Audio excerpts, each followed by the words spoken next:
તો કેમ છો મારા વાલા ખેડૂત મિત્રો, પશુપાલક મિત્રોનું આજના નવા વિડીયોમાં તમારું દિલભર્યું હાર્દિક સ્વાગત છે. ખેડૂત મિત્રો અને પશુપાલક મિત્રો, જો મિત્રો તમે ચેનલ ઉપર પહેલી વાર વિઝિટ કરી રહ્યા છો, બેસ જોડીને નમ્ર વિનંતી છે કે તમે ચેનલને સબસ્ક્રાઇબ કરી દેજો. વિડીયોને એક લાઇકનું બટન છે તે દબાવવાનું ના ભૂલતા. તો મિત્રો આજના વિડીયોની અંદર વાત કરવાના છે ઘણા જે પશુપાલકોના આવા પ્રશ્નો છે તે આપણને ઓલરેડી છે તે જોવા મળતા હોય છે. તેમની ગાય અથવા ભેંસ તેમને ગાયનું ભેંસનું દૂધનું ઉત્પાદન પણ વધારવા માંગતા હોય છે, સાથે સાથે મિત્રો તે ફેટની અંદર પણ વધારો કરવા માંગતા હોય છે. તો મિત્રો આજના વિડીયોને તમને એકદમ તમારા માટે રામબાણ દેશી પ્રયોગ લઈને આવી ગયેલો છું. આ વિડીયો મિત્રો તમારે યુઝફુલ થવાનો છે. જો મિત્રો તમારી પશુના ફેટ નથી વધતા તો વિડીયો તમારો પૂરો જોઈ લેવાનો. સાથે સાથે જો મિત્રો તમારું પશુ દિવસે દિવસે મિત્રો દૂધની અંદર પણ ઘટાડો કરી રહ્યો છે તો વિડીયો તમારા માટે છે. તો ચાલો વિડીયોની અંદર આગળ વધીએ એ પહેલાં તમારે એક લાઇકનું બટન છે તે દબાવવાનું ના ભૂલતા. વાત કરીએ તો મિત્રો જો તમારી ભેંસનું દૂધ ઓછું થઈ ગયું છે, ત્યાર પછી દૂધમાં મિત્રો ફેટ નથી આવતા, અથવા મિત્રો દૂધનું ઉત્પાદન ઘટી રહ્યું છે તો વિડીયો તમારે પૂરો જોઈ લેવાનો છે. હવે આજના વિડીયોની અંદર હું તમને એવા 4 સ્ટેપ તમને જો બતાવવાનો છું તો જો તમે મેં આજના વિડીયોને તમને આવા એક 3 થી 4 ખોરાક બતાવવાનો છું. જો તમારા પશુનો મિત્રો તમે આ ખોરાક આપવાનું ચાલુ કરી દઈશું તો મિત્રો તમે ચૂટકીઓની અંદર તમારા પશુનું દૂધનું ઉત્પાદન મિત્રો તમે આસાનીથી વધારી શકો છો. હવે આપણા પશુનું દૂધ કેમ નથી વધતું, તેના પાછળ મિત્રો કયા કારણો રહેલા છે, એ બધા કારણો પણ મિત્રો તમારે જાણવા જરૂરી છે. તો મિત્રો ઘણા પશુપાલકો સૌથી મોટી સમસ્યા આ હોય છે કે તેમને પશુને મિત્રો પૂરતા પ્રમાણની અંદર ઘાસચારો તે નથી આપતા. કારણ કે મિત્રો ઘણા જે પશુપાલક શું કરતા હોય છે કે દિવસ દરમિયાન એ પશુનો ચારો આપતા હોય છે. તો મિત્રો તમારા પશુને કઈ રીતે ચારો આપવો જોઈએ એ પણ મિત્રો તમારે જાણવું જરૂર છે. કે જો મિત્રો તમારા પશુને મિત્રો તમે 50% સૂકો ચારો આપો છો તો 50% લીલો ચારો, 50% મિત્રો તમે જો લીલો ચારો આપવા માંગો છો તો 50% મિત્રો તમારે સૂકો ચારો આપવાનો છે. હવે આજના વિડીયોની અંદર તમારા માટે મિત્રો હું એવા 3-4 મિશ્રણો લઈને આવી ગયેલો છું, દેશી ઘરેલું ફોર્મ્યુલા લઈને આવી ગયેલો છું. જો આ ફોર્મ્યુલા જો તમારા પશુનું મિત્રો તમે આપ્યા તો તમારા પશુનું દૂધ અને ફેટની અંદર તમે ચૂટકીઓની અંદર તમે આસાનીથી તમે વધારો કરી શકવાનો છો. હવે તે વસ્તુઓ કઈ કઈ છે, ક્યારે આપવાની છે, કેટલા દિવસ સુધી આપવાની છે એ પણ વાત કરું. સાથે સાથે મિત્રો તમારા પશુનું દિવસ દરમિયાન સારું અને ચોખ્ખું પાણી પણ મિત્રો તમારે આપવું જરૂરી છે.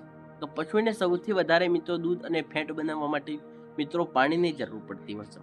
તમારા જો મિત્રો તમારું પશુ જેટલી પ્રમાણની અંદર પાણી પીશે તેટલા જ પ્રમાણની અંદર એ સૌથી વધારે તમને મિત્રો દૂધનું ઉત્પાદન છે એ તમને મેળવી આપવાનું છે. હવે આપણે મિત્રો એકદમ દેશી ઘરેલું ફોર્મ્યુલા ઉપર આવી જવાનું છે. આ તમારા મિત્રો એક સાઈડની અંદર તમને સ્ક્રીન ઉપર આ ફોટો પણ તમને જોવા મળશે. સાથે સાથે મિત્રો હું આજના વિડીયોની અંદર તમને જે વસ્તુઓ બતાવવાનું છું એ મિત્રો તમારા નોટની અંદર નોટ કરી પણ લેવું જરૂરી છે. પહેલાં તો કઈ વસ્તુ છે કે સૌ પ્રથમની અંદર છે તો મિત્રો તમારે 200 થી 50 ગ્રામ જેવો ગોળ લઈ લેવાનો છો. બીજા નંબરની અંદર છે એટલે કે મિત્રો 100 ગ્રામ હવા, આપણે સુવા પણ કહીએ છીએ, ઘણી જગ્યાએ હવા પણ કહેતા હોય છે. હવે ત્રીજા નંબરની અંદર છે 100 ગ્રામ મિત્રો સરસોનું તેલ છે, એ પણ સાથે સાથે એડ કરી દેવાનું. તો સરસોનું તેલ નાખવાથી મિત્રો તેમના ફાયદાઓ કયા છે, નુકસાન કયું છે એ પણ મિત્રો તમને આગળ જણાવવાનું છે. આપણે 100 ગ્રામ સરસોનું તેલ લીધું. 50 ગ્રામ મિત્રો તમારે અજમો પણ લેવાનો રહેશે. સાથે સાથે મિત્રો 100 ગ્રામ જેવો મિત્રો મિનરલ મિક્સર પાવડર એ પણ લેવાનું તમે ક્યારે પણ નથી ભૂલવાનું. હવે આપણે મિશ્રણ કઈ રીતે તૈયાર કરવાનું છે તે પણ આપણે હવે જાણવું જરૂરી છે કે આપણો ફોન સારી રીતે આપણે સેટ કરી દઈએ. જો હવે આ મિશ્રણ તમારે કઈ રીતે બનાવવાનું છે કે સૌથી પહેલા ગોળને નાના નાના મિત્રો તમારે ટુકડા કરી દેવાના છે. પછી અજમાને થોડું વાટી અથવા મિત્રો તેનો તમારે પાવડર તૈયાર કરી લેવાનો છે. તમારી પાસે ખલ હોય, નાનું મોટું મિક્સર હોય તો તેની અંદર અજમો નાખી આપણે તેનો પેસ્ટ એટલે કે મિત્રો પાવડર તૈયાર કરી લેવાનો છે. હવે એક સ્વચ્છ ટબ અથવા મિત્રો વાસણમાં ગોળ, હવા, અજમો અને મિનરલ મિક્સર પાવડર ભેળવી લો. મેં તમને જે આગળ બધી વસ્તુ બતાવી તમારે શું તેની અંદર મિક્સ કરી લેવાનું છે. ત્યારબાદ તેમાં સરસોનું તેલ પણ ઉમેરવાનું રહેશે. મેં તમને આગળ કીધું કે તમારે સરસોનું તેલ તેની અંદર એડ કરી દેવાનું. બધી વસ્તુ સારી રીતે તમારે મિક્સ કરી લેવાની છે. કોઈ પણ વસ્તુ આગા પાછી તમારે નથી કરવાની અને સારી રીતે તેને આપણે મિક્સ કરી લેવાનું છે. આ રીતે આપણું મિશ્રણ છે તે તૈયાર થઈ જતું હોય છે. તમે બધું અંદર નાખીને બરોબર મિક્સ કરી લેશો તો આ મિશ્રણ છે તે આપણે તૈયાર થઈ ગયું છે. હવે ક્યારે આપવાનું છે, કેટલું આપવાનું છે, કેટલા દિવસ સુધી આપવાનું છે તે પણ તમારે છેલ્લે સુધી એ બધી તમને માહિતી આપવાનું છે. હવે આપણે મિત્રો વાત કરીએ તો આ વસ્તુનો ઉપયોગ શા માટે કરવામાં આવે છે. કે તમને જે મેં બધી વસ્તુઓ તો કહી દીધી કે આ બધી વસ્તુઓ શું કામ કરશે તે બધું પણ આપણે જાણવું જરૂરી છે. કે આપણા પશુને ગોળ ખવડાવવાથી શું છે કે ગોળ ખવડાવવાથી પશુને તેમના શરીરની અંદર ઉર્જા મળી રહે છે, તે ખોરાકને સ્વાદિષ્ટ બનાવે છે અને તે પશુ સારી રીતે ખાઈ પણ શકતું હોય છે. હા, આપણે હવાની વાત કરીએ તો હવા શું આપણે જે કહીએ છીએ તો હવા કયો ફાયદો તેની અંદર રહેલા છે તો હવા એટલે તો પાચન સુધારવામાં પણ મદદ કરતું હોય છે. ઘણા જે પશુપાલકો શું છે કે તેમને ગાય ભેંસને ચારો આપતા હોય તો તે શું છે તો વારે ઘડીએ મિત્રો તેને ઝાડા જેવું થતું હોય તો હવા ખવડાવવાથી આપણું પશુનું મિત્રો પાચન પણ તે છે તે સુધરતું હોય છે. તો હવે આપણે એ તો સમજી લીધું કે આપણે છે સરસોનું તેલ એટલે કે મિત્રો જે રાયડાનું તેલ છે તે આપણા પશુને ખવડાવશું તો તેની અંદર કયા ફાયદાઓ રહેલા છે તે પણ બધું આપણે જાણવું જરૂરી છે. હવે સરસોનું તેલ મિત્રો પશુને ખવડાવવાથી શું શકે, પશુને સરસોનું તેલ ખવડાવવાથી પશુના શરીરની અંદર ઉર્જા મળી રહેવાની છે કે આપણા પશુને તાકાત મળી રહે, ઉર્જા મળી રહે.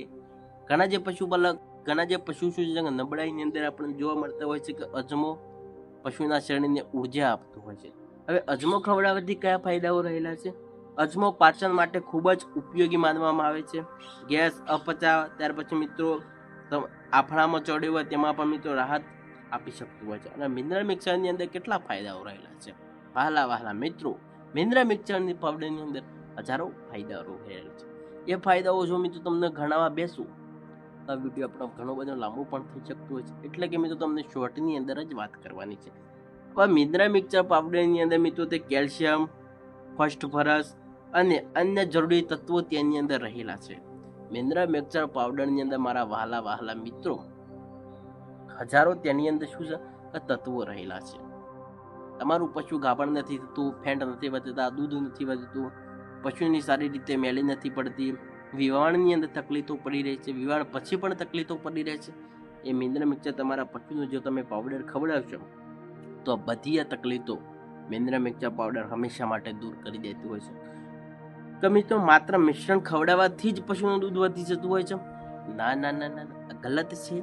ફક્ત આપણે પશુને જો આપણે જે દેશી ઘરેલું ફોર્મ્યુલા આપશું તો જ તરત પશુનું દૂધ વધી એ તમારા માટે ગલત છે. દૂધનું ઉત્પાદન માટે નીચે મુજબની મિત્રો તમારા બાબતોનું પણ ધ્યાન તમારે રાખવાનું છે કે પશુને આ ફોર્મ્યુલા આપશું દૂધ વધી જશે એમ નથી. તેના પાછળ મિત્રો તમારા ઘણી બધી બાબતોનું ધ્યાન પણ તમારે રાખી લેવાનું છે. તો પશુને મિત્રો દિવસ દરમિયાન પૂરતું અને સ્વચ્છ પાણી મિત્રો તમારે આપવાનું ચાલુ રાખવાનું. મેં તમને આગળ કીધું, ફરીથી મિત્રો અમે રિપીટ કરી લઈએ કે તમારા પશુને દિવસ દરમિયાન ચોખ્ખું અને સારું પાણી પાવાનું રાખો. ત્યાર પછી મિત્રો લીલો ચારો 50%, સૂકો ચારો 50%, બંને મિક્સ કરી તમારા પશુને તમે 50% પણ મિત્રો તમે આપવાનું ચાલુ રાખવાનું છે. સાથે મિત્રો જ્યારે પશુને આપણે દોવા માટે બેસીએ છીએ અથવા મિત્રો 5 વાગે દોતા હોય, 6 વાગે દોતા હોય અથવા મિત્રો 7 વાગે દોતા હોય તો તમારે સવાર સાંજ એક જ ટાઈમ રાખી દેવાનો છે.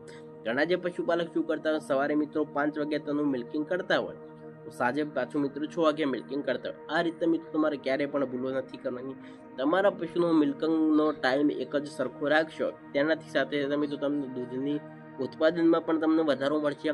સાથે મિત્રો તેની અંદર ફેંટનું પણ મિત્રો તમે ઉત્પાદન છે એ તમે મિત્રો આસાનીથી તમે મેળવી શકો છો. તો મિત્રો વાત કરીએ તો આજના વિડીયોમાં આપણે ભેંસનું દૂધ વધારવા માટે એક લોકપ્રિય દેશી મિશ્રણ આપણે તૈયાર કરી લીધેલું છે. આ મિશ્રણ હવે ક્યારે આપવાનું છે, કેટલા દિવસ સુધી આપવું છે તે બધું જાણવું હવે જરૂર છે. યાદ રાખો કે પશુનું દૂધ જાત અને આરોગ્ય ઉપર રહેતું છે.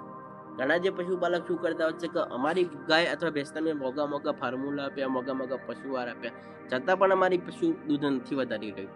તો તેની અંદર આ બધા કારણો પણ રહેલા છે.